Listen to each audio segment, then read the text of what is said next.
खुशखबरी, अब आपके भोगांव में खुल गया है the king haven OYO hotel. Full AC कमरे, ठहरने की उचित व्यवस्था, ब्रेकफास्ट, डिनर एवं लॉन्ड्री की बेहतरीन व्यवस्था, बर्थडे पार्टी, सालगिरह, पर्सनल पार्टी, मीटिंग हॉल की उचित व्यवस्था। पता याद रखें, भोगांव विवर GT road, Bhogaon, Mainpuri. Proprietor Arvind Singh. Mobile number 9258597071, 7668259098। अधिक जानकारी के लिए गूगल पर सर्च करें। एक बार सेवा का मौका अवश्य दें। मैनपुरी पहुंचे सपा के राष्ट्रीय अध्यक्ष अखिलेश यादव ने भाजपा पर बोला हमला। किसानों के लिए कहा कि भाजपा सरकार किसानों को लाभ दे पा रही है क्या सरकार ने आय दुगनी कर पाई है? किसान आंदोलन कर रहा है। एक तरफ आप भारत रत्न दे रहे हैं और दूसरी तरफ आप किसानों को रोकना चाहते हैं, किसानों की मांग नहीं मानना चाहते। आखिर भाजपा चाहती क्या है? भाजपा के लोग पीडीए से घबराए हुए हैं। मैं उम्मीद करता हूं कि हमारे सहयोगी दल पीडीए की लड़ाई को मजबूत करेंगे।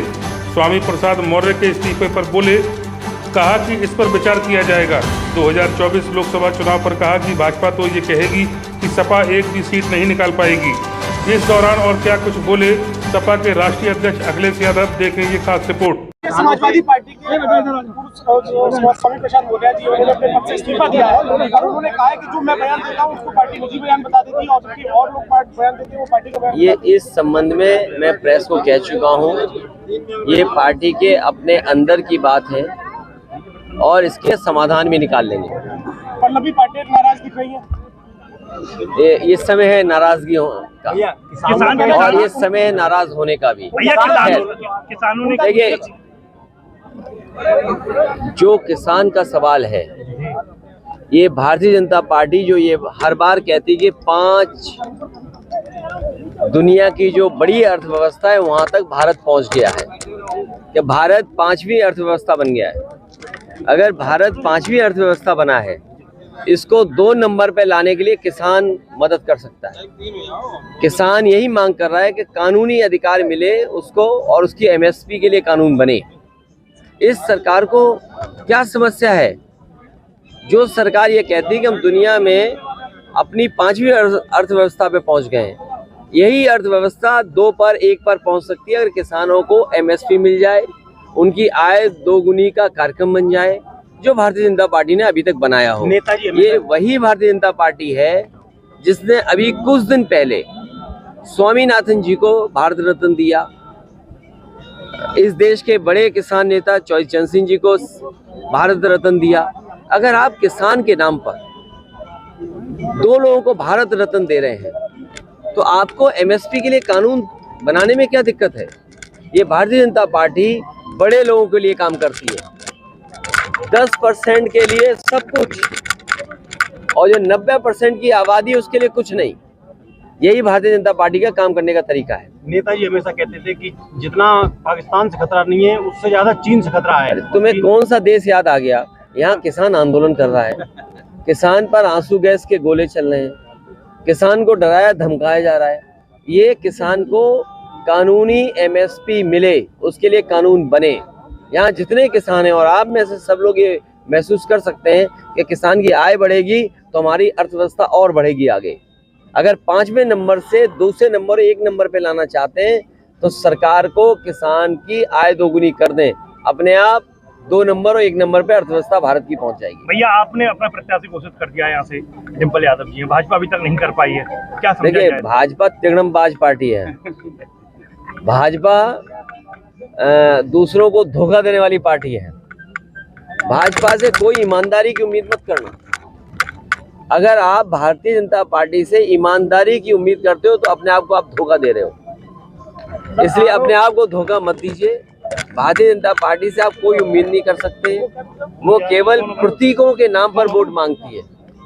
समाज में कोई झगड़ा करा देगी, समाज को बांट देगी, खाई पैदा कर करके, नफरत फैला करके, झूठ बोल करके वो वोट मांगना चाहती है। और इस बार तो भारतीय जनता पार्टी के सभी सांसदों की टिकट करने जा रही है, एक के सिवा, और जो वो एक है वो भी अपनी सीट बदलना चाहते हैं। तो सोचिए, जो पार्टी दिल्ली में 10 साल से राज कर रही है, उत्तर प्रदेश में लगातार 2 बार जनता ने सरकार बनाई हो, 17 साल से सरकार चल रही हो, वो अपने सांसदों की टिकट काटने जा रही हो।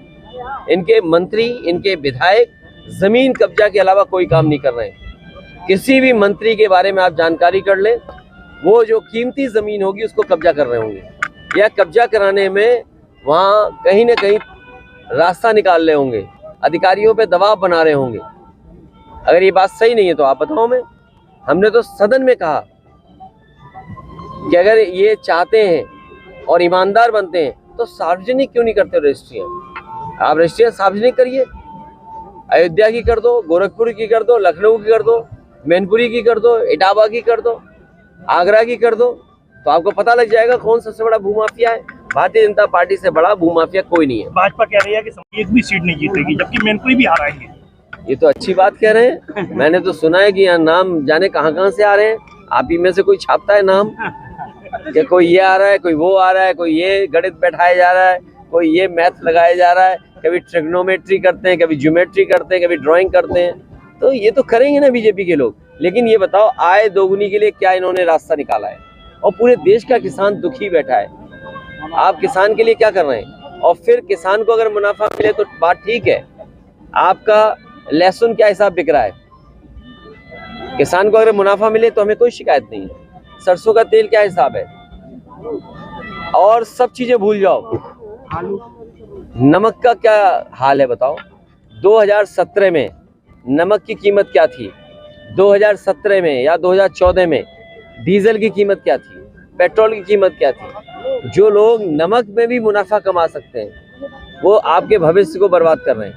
गठबंधन जो आपका इंडिया पल्लवी पटेल पूरा सवाल ही हो पाया था। पल्लवी पटेल कह रही है कि जो पीडीए के तहत फॉर्मूला है उसके तहत उम्मीदवार राज्यसभा में नहीं भेजे जा रहे हैं। देखिए, जो फार्मूला है उसी फार्मूला के तहत सदन में लोग पहले भी भेजे गए और आगे भी भेजे जाएंगे।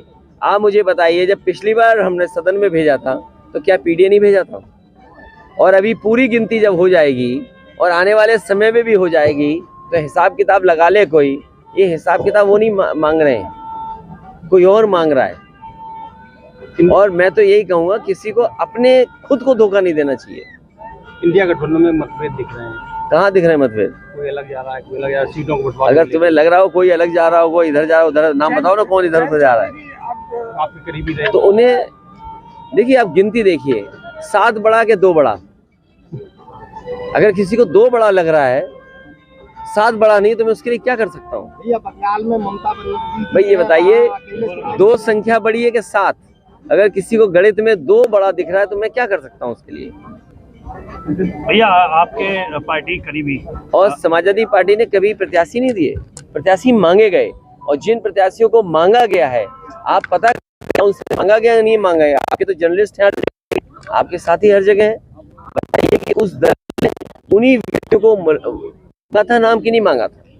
ये आखिरी सवाल, आपकी करीबी आरसीएल ग्रुप के चेयरमैन मनोज यादव जी को भाजपा टिकट लड़ाने की यहाँ बात कही जा रही है। अरे तो क्या बहुत लगता अच्छा है? क्या लगता है? अरे मेरे पत्रकार साथी, उन्हें अगर लड़ा देंगे तो इससे अच्छा क्या होगा? नामांकन तो करा दें। किसी को अरे नामांकन तो करा दें। चर्चा चल रही, चर्चा फिर अलग होने की, हालांकि ऐसा कुछ नहीं। अरे तुम यार अपना चैनल मत चलाओ यार। अपने चैनल इनको भी भारत रत्न दिया जाए। चलिए ठीक।